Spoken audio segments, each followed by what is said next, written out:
So today's topic is anemia in children. Okay, it's assessment and management.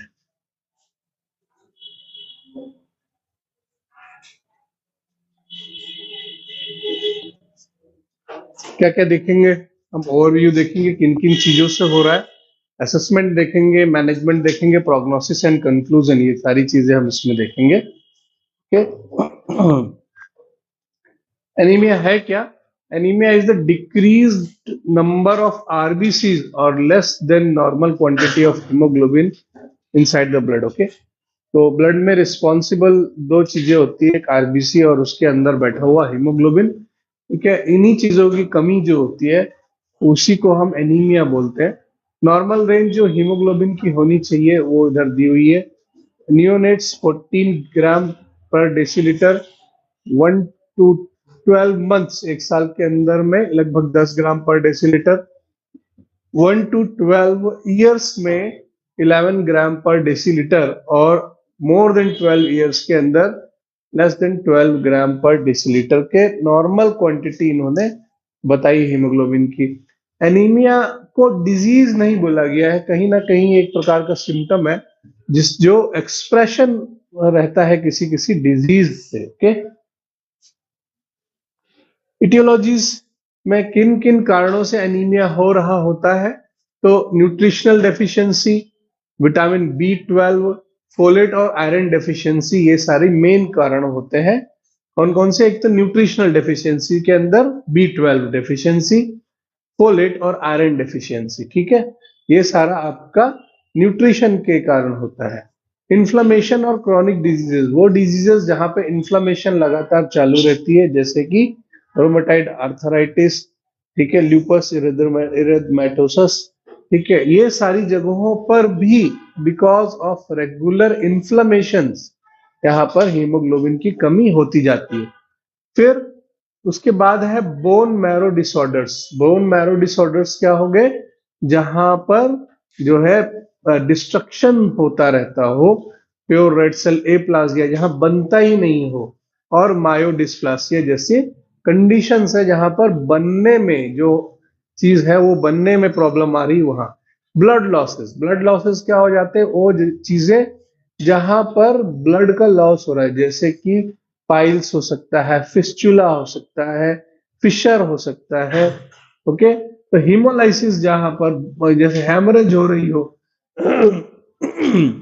तो haemorrhage के कारण upper GI tract में अगर haemorrhage हो रही होगी तो मिलेना.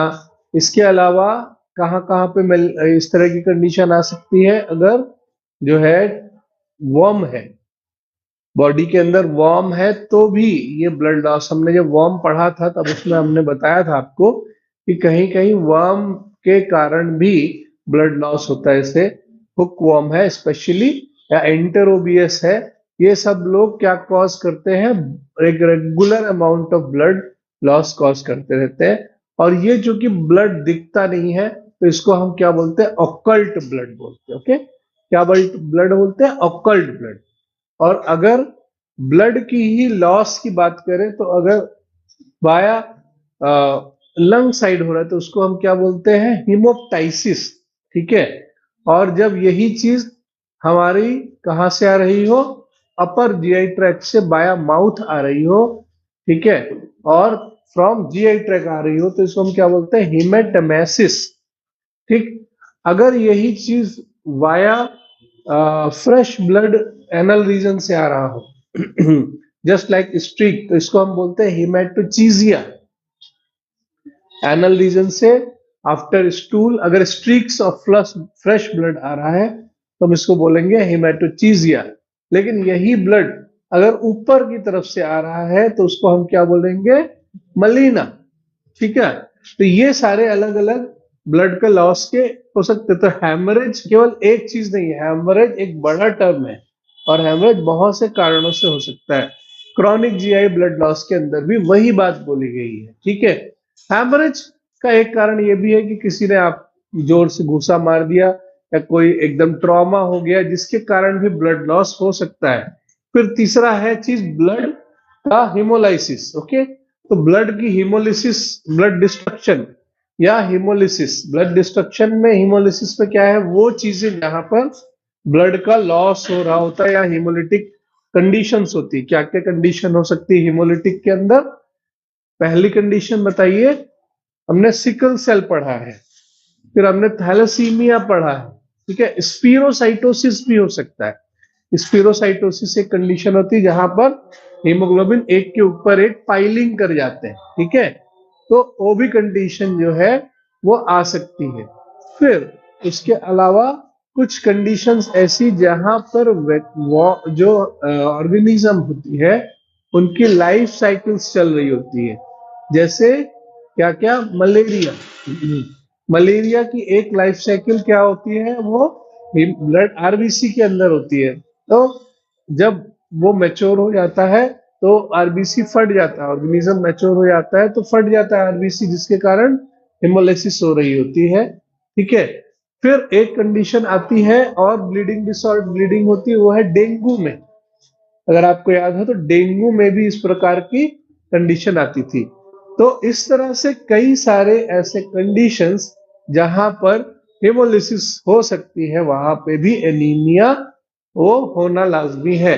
सिक्विस्ट्रेशन, जहां पर स्प्लीनिज्म यानी कि स्प्लीन जो होती है वो धीरे धीरे वो बढ़ के वो डिस्ट्रक्शन करने लगती है, ठीक है। ये सबसे ज्यादा मिलता है कहाँ पे? जहां पे सिकलिंग हो या थैलेसीमिया हो, जहां पर डिस्ट्रक्शन बहुत ज्यादा होता है बिकॉज ऑफ आरबीसी के शेप के कारण, ठीक है। सिकलिंग हो गई या फिर थैलेसीमिक कंडीशन हो गई तो आरबीसी उसको कहाँ पे खत्म कर देता है? वो खत्म कर देता है स्प्लीनिक एरिया में। तो उसके कारण स्प्लीन को बहुत काम करना पड़ता है। तो सिक्विस्ट्रेशन उसी को बोलते हैं। हाइपरस्प्लीनिज्म एक अलग कंडीशन होगी जहां पे एक्चुअली कुछ भी अगर सिकलिंग का कंडीशन नहीं है, थैलेसीमिया कंडीशन नहीं है, पर वहां पर अधिक क्या हो जाता है, वहां पर स्प्लीन हाइपर रिएक्शन में आ जाती है और वो ब्लड डिस्ट्रक्शन क्रॉस करने लगती है, ठीक है। तो इस तरह से ये सारा चीज आपको जो है इटियोलॉजीज के अंदर समझ में आएगा। असेसमेंट हमको कैसे करनी है? Assessment diagnosis is made by three things: patient history, patient physical examination and haematological lab findings के थ्रू, ठीक। Patient history, patient condition examine करने के बाद पैलर देखेंगे, आप फेस देखेंगे, नेल्स देखेंगे, और हेमेटोलॉजिकल लैब फाइंडिंग्स, आप कुछ टेस्ट लिखेंगे जिसमें एक सबसे मशहूर टेस्ट कौन सा है? कंप्लीट हीमोग्राम, ठीक है, जो आप ज्यादातर देखेंगे हमारे बच्चों पे। Identification of the cause of anaemia is important, so the appropriate therapy. जैसी चीजें आपको मिलेंगी उसी हिसाब से आप थेरेपी करोगे। जैसे ज्यादातर चलने वाली चीज एनीमिया में है, क्या चीज है? आयरन। चलाते हैं ना, किसी को भी पता लगा तो वो क्या चलाता है भाई? आयरन, ठीक है भाई, ऐसा वाला सिरप पी लो, ठीक है। तो सिरप पिलाना हर कंडीशन में सही नहीं, ठीक है। जैसे सिकलिंग की कंडीशन है या थैलेसीमिया की कंडीशन है, वहां पर आयरन का सिरप बिल्कुल खतरनाक चीज है। क्यों? क्योंकि वहां ऑलरेडी आयरन ओवरलोड है, और अगर आप आयरन अलग से दे रहे हैं तो वो क्या कॉज करेगा? वो आयरन टॉक्सिसिटी कॉज करेगा। क्या करेगा? Iron toxicity. और वो आयरन टॉक्सिसिटी उसके लिए नुकसानदायक। तो सबसे जरूरी चीज ये होती है कि हम आयरन का या फिर हम ये पता करें कि आखिर वो एनीमिया का कॉज क्या है, ठीक है। आगे देखते हैं। तो सबसे मेन बात क्या हमको लेना है? पेशेंट की हिस्ट्री, जो सबसे जरूरी है, ठीक। एग्जामिनेशन और लैब एग्जामिनेशन। अब आते हैं आइडेंटिफिकेशन, जो है इसीलिए बताया कि ट्रीटमेंट भी हम प्लान कैसे करेंगे अकॉर्डिंग टू द पेशेंट्स, जो भी हिस्ट्री उसमें मिली है या फिर हमारी डायग्नोसिस पे डिपेंड करेगा। पेशेंट हिस्ट्री में क्या क्या चीजें देखोगे? हमको देखना होगा पेशेंट की डाइटरी हैबिट्स क्या है।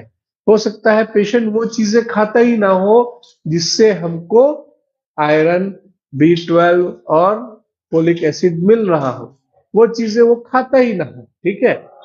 कुछ रिलीजन्स, कुछ ऐसी जगह है जहां पर इस तरह की बाउंडेशन हो सकती है, स्पेशली जैनिज्म में है। आप बहुत सारी चीजें नहीं खा सकते हो। डाइटरी बाउंडेशंस कहाँ पे बहुत ज्यादा है वहां, ठीक है। तो इसलिए ऐसी कुछ जगहें हैं जहां पर खाने में चीजें कम हो सकती हैं। मेडिकेशंस, कुछ मेडिकेशंस भी आपको कहीं ना कहीं इस तरह से जो है एंटी सेल वर्क करते हैं, तो वो डिस्ट्रक्शन कॉज कर सकते हैं। फिर possible exposure to chemicals and ototoxins, वो ऐसी केमिकल्स जिससे एक्सपोजर होता है और इस तरह का वो भी लक्षण दे सकते हैं। ठीक है। Description and duration of the symptom, कोई भी सिम्टम बहुत लंबा अगर चल रहा हो कोई भी चीज, तो उसके वहां पर पेशेंट के जो है ब्लड की कमी हो सकती है, क्योंकि वहां पर जो जो भी चीजें हैं वो क्या कर रही होंगी, कैटाबोलिक या एनाबोलिक रिएक्शंस कर रहे होते हैं, जिसकी वजह से भी ब्लड सेल का लॉस होता है। टायर्डनेस, आदमी को दिन भर काम करा रहे हो, रात भर भी काम करा रहे हो, उसको अगर आराम करने का मौका नहीं मिल रहा है तो भी वो कहीं ना कहीं उसको वो समस्या बढ़ सकती है। हेडेक एंड वर्टाइगो, ये सारी चीजें भी अगर प्रेजेंट है, इसका मतलब हिस्ट्री के अंदर उसको आयरन डेफिशिएंसी या कोई भी एनीमिया का हो सकता है, अगर उसको ये सारे के चीजों को प्रेजेंट कर रहा हो। डिस्निया ऑन एक्सर्शन, चलते समय सांस फूलना भी एक प्रकार से कहीं ना कहीं ये शो करता है कि या तो पेशेंट को ब्रीदिंग प्रॉब्लम हो रही है, या तो पेशेंट को कहीं ना कहीं जो है उसको ब्रीदिंग प्रॉब्लम हो रही है, या फिर कहीं ना कहीं उसको जो है ब्लड की कमी हो सकती है। ठीक है। जीआई प्रॉब्लम्स, और फिर over science of blood loss, और इस तरह की हिमेचूरिया या ब्लैक स्टूल उसको मिल रहा हो। ब्लैक स्टूल में लेना की तो बात हो गई। इस तरह की कंडीशंस अगर हिस्ट्री में मिल रही है तो हमको चेक कराना पड़ेगा कि आखिर वो क्या कारण है जिसके चीजों में इस तरह के प्रेजेंटेशन आ रहे हैं। फिर फिजिकल एग्जामिनेशन के अंदर हमको देखना है, हमने हिस्ट्री ले लिया, अब हमको क्या करना है, एग्जामिनेशन करना है। तो एग्जामिनेशन के अंदर क्या क्या मिलेगा, हिपैटो और स्प्लीनोमेगैली, या तो हिपैटोमेगैली हो सकता है या क्या हो सकता है, स्प्लीनोमेगैली। हार्ट एबनॉर्मेलिटीज, ठीक है, क्या क्या हो सकता है, टैकीकार्डिया मिल सकता है, गैलप्स रिदम मिल सकता है, एकदम से जोर से धड़कन जब हो उस तरह की चीजें हो सकती है, या बाउंडिंग पल्सेस हो सकती है। तो जो गैलप रिदम में मिलता है वो बाउंडिंग पल्सेस आखिरी में फील होती है, मतलब हार्ट एक बार में ज्यादा ब्लड पंप करने की जब कोशिश करता है उसको हम गैलप रिदम या फिर बाउंडिंग पल्सेस जो हमको आगे जाके फील होती है वो होता है। ठीक है। स्किन कैसी हो, पैलर हो सकती है। ओके। फिर मैल न्यूट्रिशन और न्यूरोलॉजिकल चेंजेस आपको दिख सकते हैं at in the examination. Malnourished है, वेट कम हो सकता है, हाइट कम हो सकती है, जॉन्डिस मिल सकता है। ठीक है। क्यों? क्योंकि डिस्ट्रक्शन हो रहा है तो बिलीरुबिन भी बनेगा। ठीक है। एंजाइना हो सकता है उसको चलने के समय, और ट्रॉमा एविडेंसेस ये सब भी मिल सकते हैं, कहीं चोट लगी हो या कहीं कोई और प्रेजेंटेशन हो सकता है। तो इनका कहना है patient with acute and severe anaemia, वो कैसा लगेगा, वो एक्यूट डिस्ट्रेस में होगा with tachycardia, tachypnoea and hypovolaemia. ठीक है। ये सारी चीजें उसको मिल सकती है पेशेंट को। Patient with chronic anaemia are typically well compensated and usually asymptomatic. ठीक है। जो पेशेंट्स क्रॉनिक एनीमिया के हैं, जो अभी नया नया जिनको एनीमिया हुआ है, उनके अंदर प्रेजेंटेशंस अच्छी आएंगी as compare to chronic anaemia के पेशेंट को, क्योंकि वो क्या करेगा, सिम्टम के साथ कंपनसेट कर जाता है। ठीक है। आया समझ में? ठीक। तो माइल्ड एनीमिया के केसेस में प्रेजेंटेशन बहुत अच्छी आती है as compare to the chronic anaemia. फिर हिमेटोलॉजिकल लैब फाइंडिंग, हमने क्या क्या पढ़ लिया, हमने पढ़ लिया हिस्ट्री, हमने पढ़ लिया एग्जामिनेशन, और अब हम पढ़ेंगे लैब इन्वेस्टिगेशन जो कि ज्यादा जरूरी होते हैं। ठीक है। तो लैब इन्वेस्टिगेशंस में सबसे पहला जो है हमको क्या मिलता है देखने को, हीमोग्लोबिन। ठीक है। हीमोग्लोबिन मैंने रेंजेस बता दी कि इन रेंज के अंदर अगर हीमोग्लोबिन आ रही है तो फिर वो आपको जो है ये इंडिकेट कर देगा, नॉर्मल रेफरेंस रेंजेस दी रहती है तो आपको ये इंडिकेट करेगा कि हमारा जो बच्चा है उसको कितना कमी हो रहा है, ठीक है। उसके बाद टीएलसी डीएलसी तो अलग एक फैक्टर हो गया, हमको आरबीसी काउंट भी उसमें हमको मिल जाएगा। लेकिन कुछ और चीजें कंप्लीट हीमोग्राम के अंदर लिखी रहती, जैसे कि हेमाटोक्रिट, ठीक है, ये बहुत सारा होता है। और या फिर हम उसको पैक्ड सेल वॉल्यूम भी बोलते हैं, पीसीवी बोलते हैं। तो नॉर्मल रेंज पीसीवी की कितनी होती है, 42 से 60%। इसको निकाला कैसे जाता है, हीमोग्लोबिन के कंसंट्रेशन अपॉन डेसीलीटर इसको किया जाता है, और इसका रेंज नॉर्मल आता है 13.5 से 20 ग्राम्स पर डेसीलीटर, ये रहता है, ये हीमोग्लोबिन का है। अच्छा, दूसरा एक तो हिमेटोक्रिट हो गया, दूसरा हीमोग्लोबिन हो गया, और तीसरा आरबीसी काउंट हो गया, और एक रेटिकुलोसाइट काउंट हो गया। ये चार प्रकार के काउंट हमको इसमें देखने होते हैं। और भी कई सारे काउंट है, वो हम धीरे धीरे डिस्कस करेंगे। तो अभी आपने क्या देखा, हिमेटोक्रिट देखा, फिर वो परसेंटेज में था, हीमोग्लोबिन देखा, आरबीसी को देखा, और फिर रेटिकुलोसाइट। रेटिकुलोसाइट काउंट क्या है, ये नए सेल्स हैं जो बन रहे होते हैं। आरबीसी मैच्योर्ड सेल्स होते हैं, या फिर कुछ ऐसे सेल्स होते हैं जहां पर वो नए पुराने सेल्स का मिक्सचर होता है। जबकि रेटिकुलर एंडोथेलियल सेल्स क्या होते हैं, वो जो ऐसे सेल्स होते हैं जो आगे, जो बिल्कुल इमेच्योर सेल्स होते हैं, नए सेल्स निकले होते हैं, वो आगे जाके आरबीसी या डब्ल्यूबीसी बन सकते हैं, ठीक है। फिर एक आता है एमसीवी, मीन कॉर्पस्कुलर वॉल्यूम। ये क्या चीज होता है, जैसे आपने बताया हिमेटोक्रिट, हिमेटोक्रिट या फिर पैक्ड सेल वॉल्यूम को अपॉन आरबीसी इंटू 10 ऐसे इसको निकाला जाता है, ठीक है। तो एट बर्थ इसकी नॉर्मल रेंज करीब 98 से 123 होती है, और ओल्ड चाइल्ड के अंदर इसकी नॉर्मल रेंज 80 से 100 हो जाती है। अब इसके अंदर क्या किया जाता है, हमको एक्चुअली क्या निकाल इससे दिख रहा होता है, वो हमारा जो शेप होता है वो दिख होता है, ठीक है। शेप के ऊपर हमारा ज्यादा इसमें फोकस होता है। तो एमसीवी क्या करता है, नॉर्मोसिटिक, माइक्रोसिटिक और मैक्रोसिटिक ये बताता है। नॉर्मोसिटिक मतलब उसका साइज, माइक्रो छोटा, मैक्रो बड़ा, और नॉर्मल बराबर, ठीक है। तो अगर 80 टू 100 है तो हमारा ज्यादातर बच्चा जो है हमारे पास 80 टू 100 के पीरियड में आता है। तो नॉर्मल इसका कितना हो गया, 80 टू 100। फिर माइक्रोसिटिक और मैक्रोसिटिक काउंट भी इसके अंदर होता है, ठीक है। तो ये किसके ऊपर डिपेंड करता है, एमसीवी साइज पे डिपेंड करता है, ठीक है। फिर एमसीएचसी भी आपको वहां दिखाई पड़ता है, जिसका फुल फॉर्म होता है मीन कॉर्पस्कुलर हीमोग्लोबिन कंसेंट्रेशन, ठीक है। हीमोग्लोबिन, वहां आप मीन कॉर्पस्कुलर वॉल्यूम देख रहे थे, और यहाँ पे आप क्या देख रहे हो, उस वॉल्यूम के अंदर हीमोग्लोबिन की कंसेंट्रेशन कैसी होती है। और ये हमें कहाँ हेल्प करता है, ये हमें उनके कलर में हेल्प करता है देखने में, ठीक है। तो जब भी हम एनीमिया डिफाइन करते हैं तो हम क्या उसको देते हैं, माइक्रोसिटिक, हाइपोक्रोमिक, माइक्रोसिटिक, नॉर्मोक्रोमिक, इस तरह का जो है हम कंडीशंस या उसकी रिपोर्टिंग करते हैं। तो और ये रिपोर्टिंग में ये हेल्प करता है, ठीक है। कैसे हेल्प कर रहा है, तो इसको निकाला कैसे जाता है, इसको हम निकालते हैं हीमोग्लोबिन अपॉन हिमेटोक्रिट इंटू 100, ठीक है। हीमोग्लोबिन जितना है, हिमेटोक्रिट कितना है, और इंटू 100 करके निकालते हैं। नॉर्मल रेंज कितनी होती है, 30 टू 36, ठीक है। फिर अगर हम क्लासिफाई करेंगे तो उसमें नॉर्मोक्रोमिक जो आएगा वो 30 टू 36 है, और हाइपो और हाइपरक्रोमिक वो 31 से कम है तो हाइपोक्रोमिक, और हाइपरक्रोमिक जब 37 से ज्यादा है। तो अभी देखा हमने दो चीजें, वो बहुत इंपॉर्टेंट है। एक हमने देखा एमसीवी, एक हमने देखा एमसीएचसी।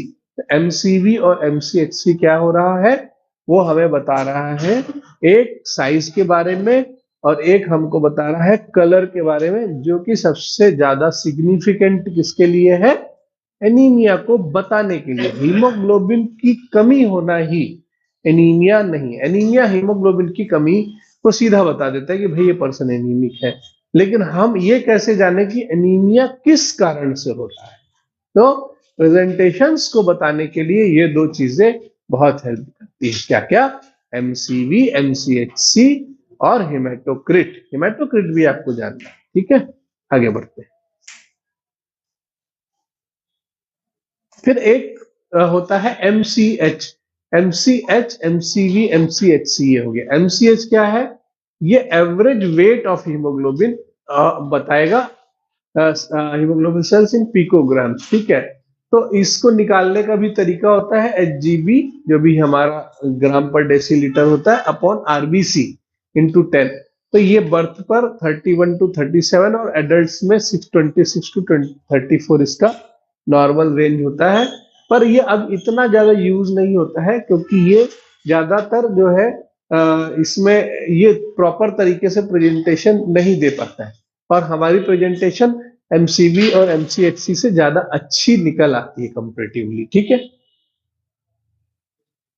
ये इंपॉर्टेंट चीज है। RDW, ठीक है। RDW is a measurement of variation of RBC size, ठीक है। RBC कितने प्रकार के हैं वहां पर, तो standard deviation upon MCV into 100, ठीक। हम MCV में क्या देख रहे थे, वहां पे हम साइज ही देख रहे थे, ठीक है। अब साइज के अंदर भी हमें ये देखना है कि किस टाइप के कितनी चीजें हैं। तो रेंज ऑफ नॉर्मल वैल्यू है वो 11.5 से 14.5% है, और मोर देन 14.5% हो रहा है तो वो बताएगा कि increased variation in the cell size above the normal amount, ठीक है। नॉर्मल अमाउंट के ऊपर वेरिएशन बहुत ज्यादा है, और अगर लेस देन 11.5 है, इज जो RBC की पॉपुलेशन है वो एज कंपेयर टू ज्यादा यूनिफॉर्म है। तो देखा जाएगा अगर, तो हमें ये देखना होगा यहाँ पर वेरिएशन ज्यादा है, मतलब कि वहां पे बहुत ज्यादा नए सेल्स बन रहे हैं, ठीक है।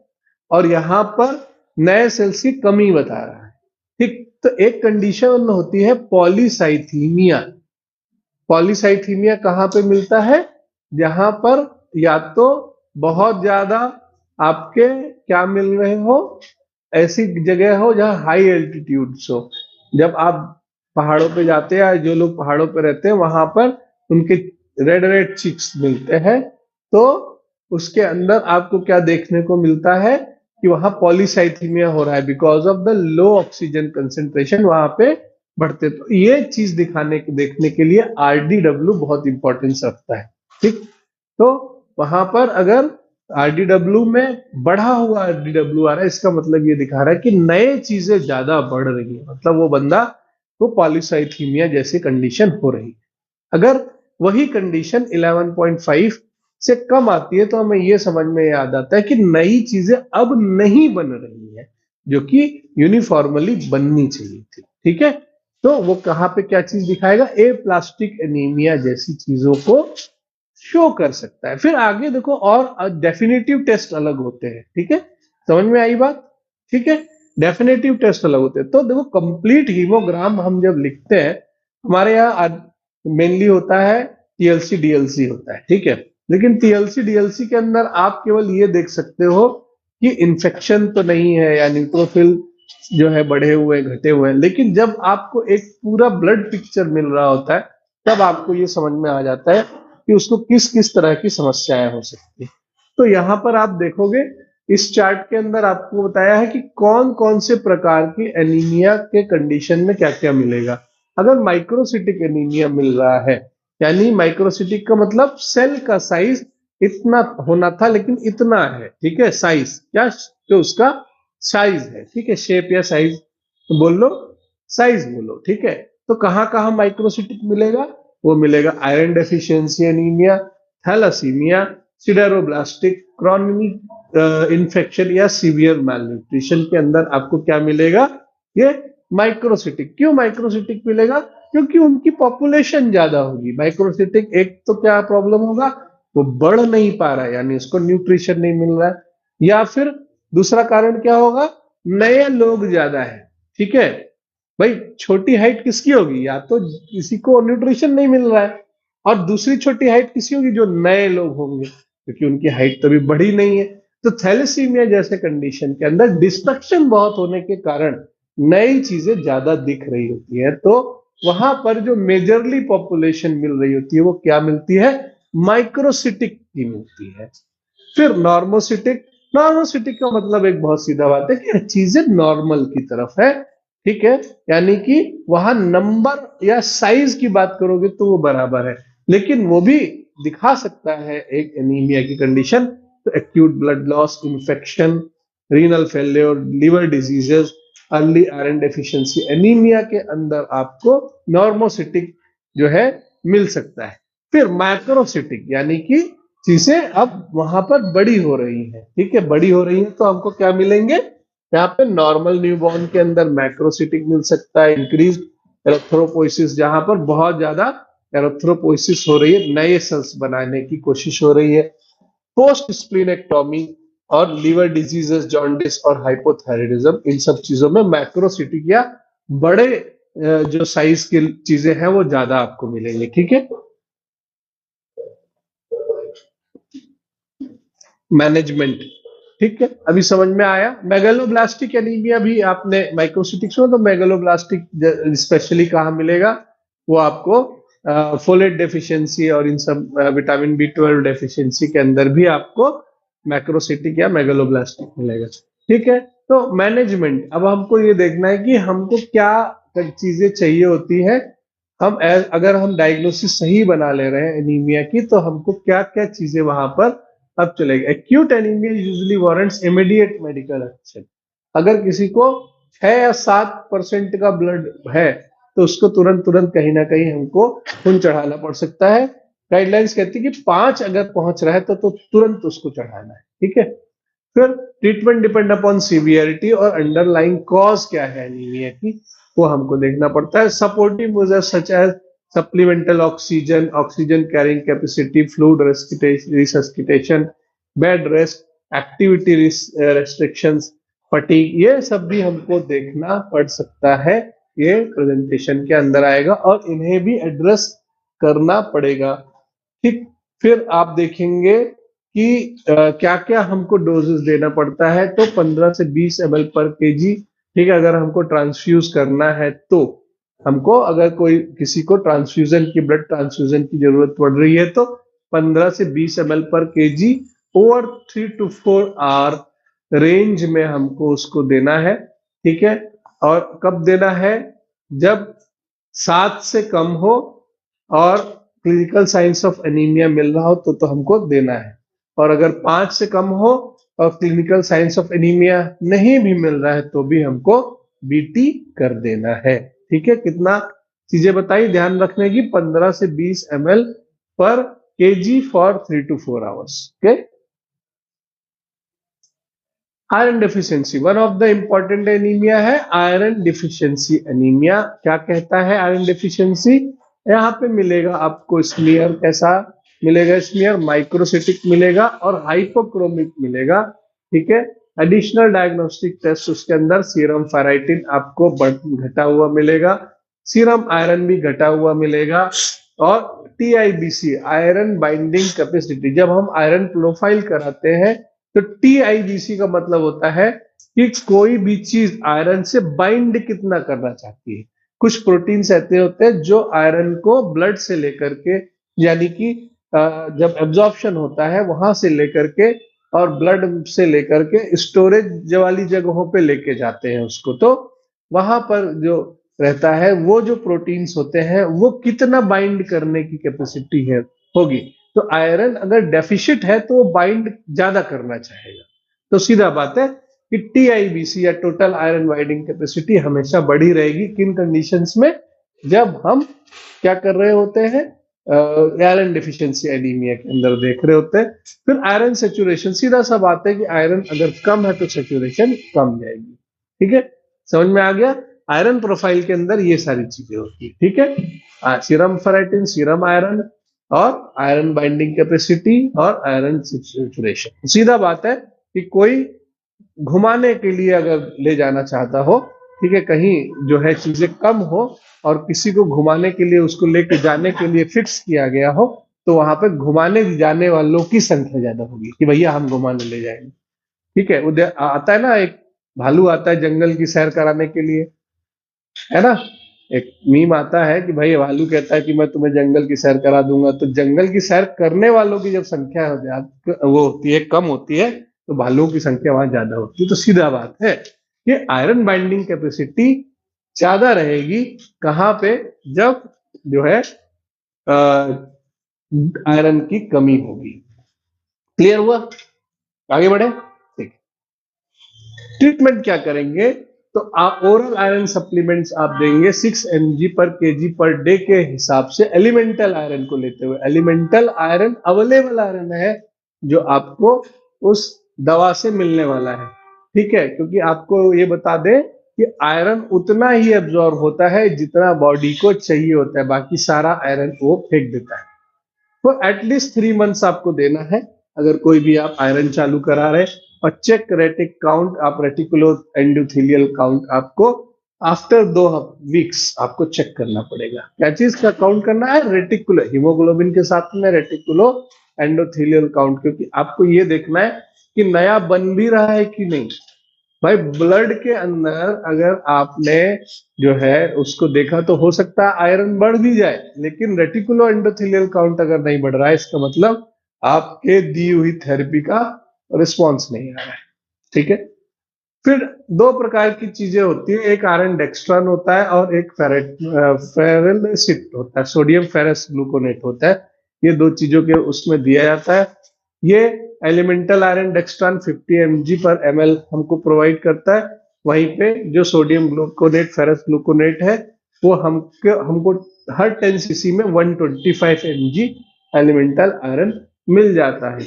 तो अभी जो मशहूर है वो आयरन डेक्स्ट्रान ज्यादा चलता है, और ये चीज थोड़ी सी हमको महंगी मिलती, क्योंकि अवेलेबिलिटी ऑफ आयरन कम, उसके अंदर आपको ज्यादा एलिमेंटल आयरन मिल रहा है अगर आप कंपेयर करेंगे तो। फिर आयरन की कमी के बाद दूसरी कमी होती है B12 या फोलेट डेफिशिएंसी की।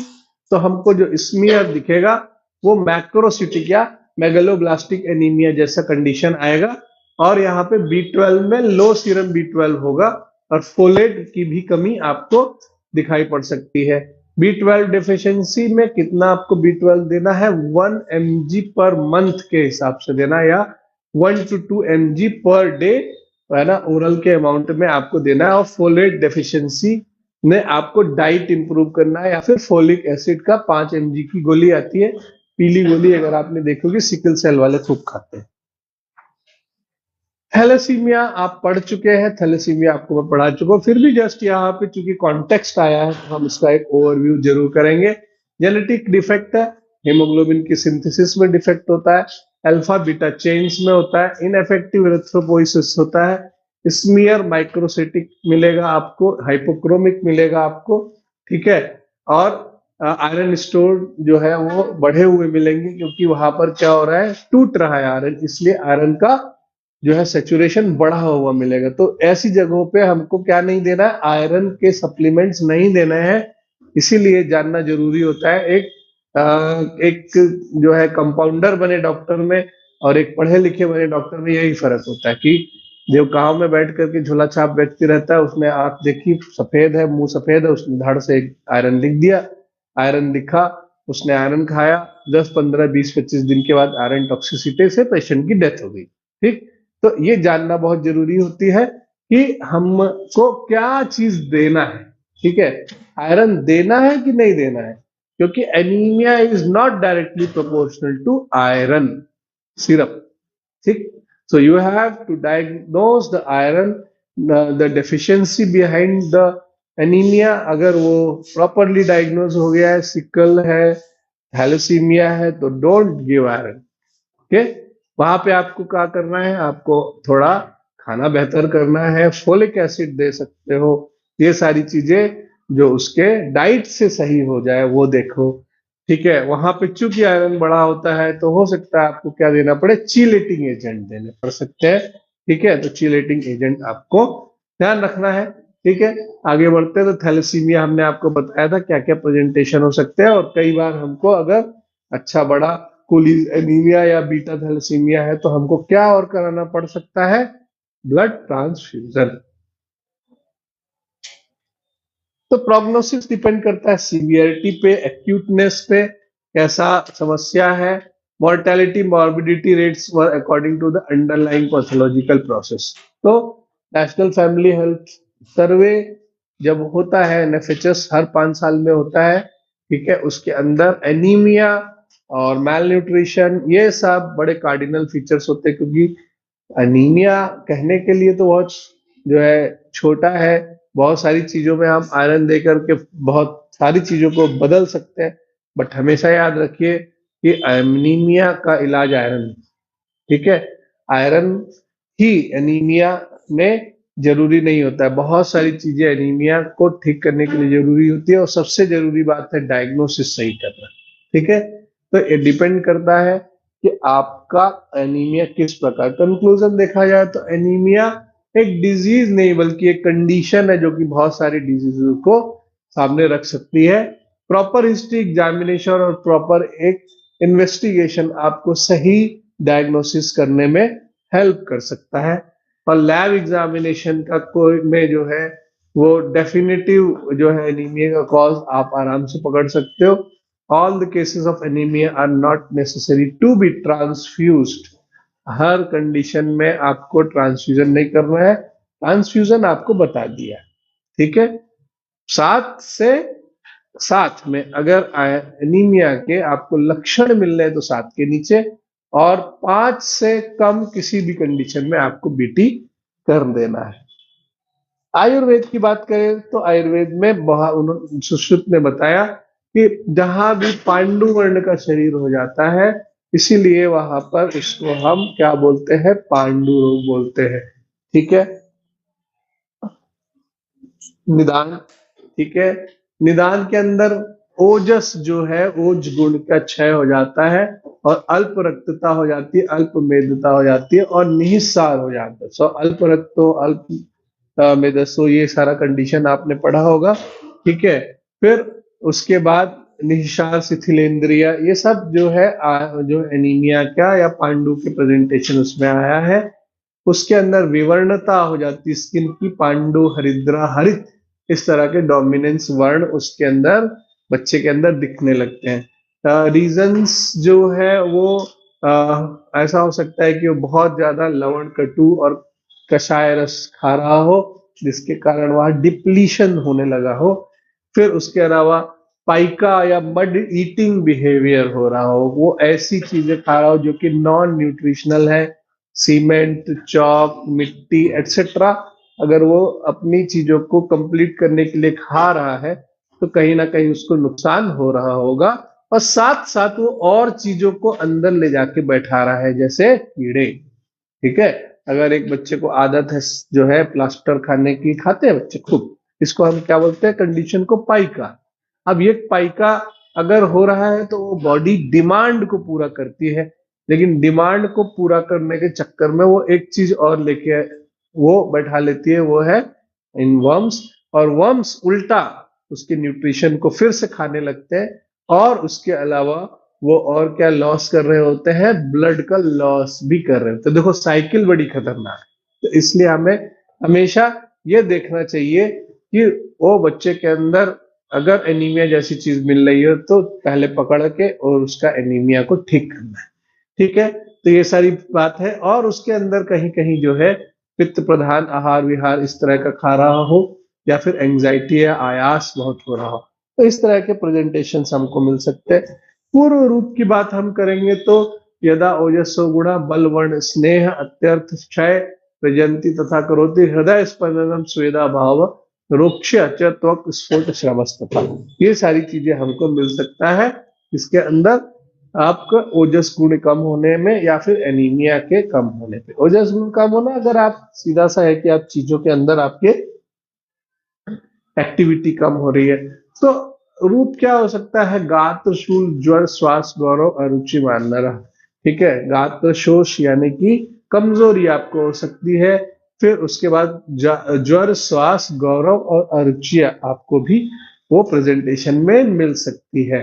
पिंडिको द्वेष्टन यानी कि ऐसा दर्द हो रहा हो जैसे किसी ने पिटाई कर दी हो, इस तरह का दर्द भी आपको वहां पे मिल सकता है। फिर पांडु के 2-3 प्रकार उन्होंने बताए, तो वातज पित्तज कफज सन्निपातज और मृद भक्षण जन्य पांडु आपको बताया गया था, जिसके अंदर बॉडी के कलर नेल्स इसके अनुसार अलग अलग डिफरेंशिएशन आपको दिए गए हैं। और सन्नी पाठक पांडु के अंदर सारे मिक्स होते हैं। एक स्पेशल पांडु है पाइका या फिर मृदभक्षण जन पांडु है, जिसमें हमने आपको बताया था कि इसके अंदर कहीं ना कहीं चीजें अतिसार जो है ये सारा चीज भी हो सकता है।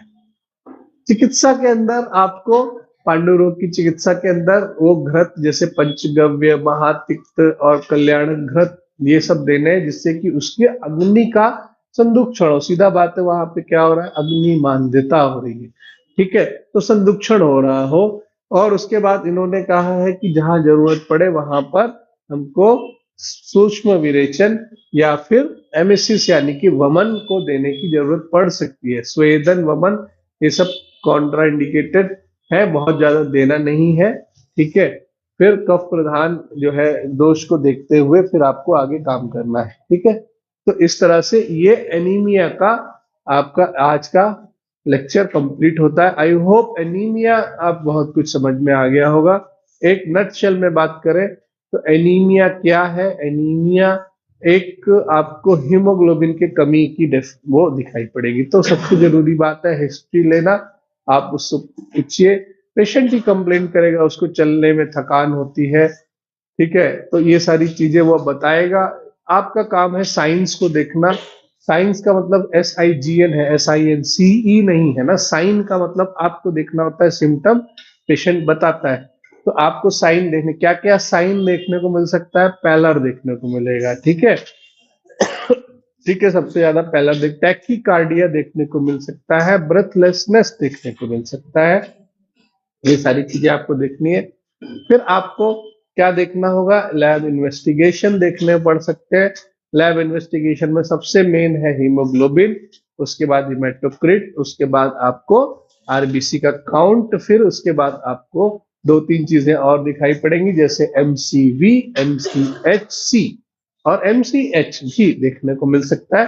अगर आप इसको पूरी तरह से पढ़ना जान गए तो आप इजीली डायग्नोसिस बना सकते हैं कि माइक्रोसिटिक हाइपोक्रोमिक है या फिर माइक्रोसिटिक नॉर्मोक्रोमिक है, ठीक है।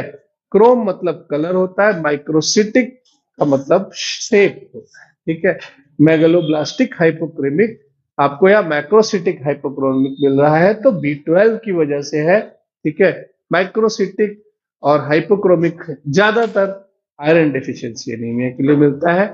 As per need, as per present diagnosis आपको आगे बढ़ना है मैनेजमेंट के लिए। अगर आयरन डेफिशिएंसी एनीमिया है तो फिर आपको आयरन चलाना होगा, और अगर वो नहीं है तो आपको प्रॉपर डायग्नोसिस बनने के बाद आगे काम करना है, ठीक है। तो आज की क्लास इतना ही, आगे हम फिर पढ़ेंगे। धन्यवाद।